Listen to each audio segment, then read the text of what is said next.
২৮ অক্টোবরের পর বিএনপির আন্দোলন নস্যাৎ হয়নি মন্তব্য করে দলের মহাসচিব মির্জা ফখরুল ইসলাম আলমগীর বলেছেন, সফলতার দিকে এগিয়ে যেতে এই আন্দোলন অব্যাহত থাকবে।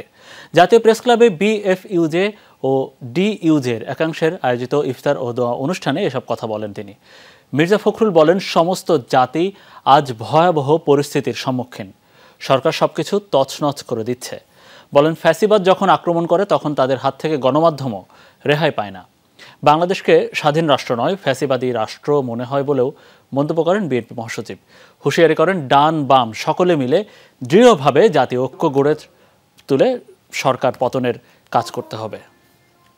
এটা আর রাষ্ট্র আছে বলে মনে হয় না। এটা মনে হয় না যে এটা একটা স্বাধীন রাষ্ট্র। আমাদের কাছে মনে হয় যে একটা পুরোপুরিভাবে একটা আধিপত্যবাদ এবং একটা ভয়াবহ নির্মম ফ্যাসিবাদ আমাদের উপর চেপে গেছে। অনেকে ভাবছেন যে বিএনপির আন্দোলন নস্যাৎ হয়ে গেছে, বিরোধী দলের আন্দোলন নস্যাৎ হয়ে গেছে, কিন্তু কখনোই না। প্রতিটি আন্দোলনের পরে আরও শক্তিশালী হয়েছে এই শক্তিগুলো।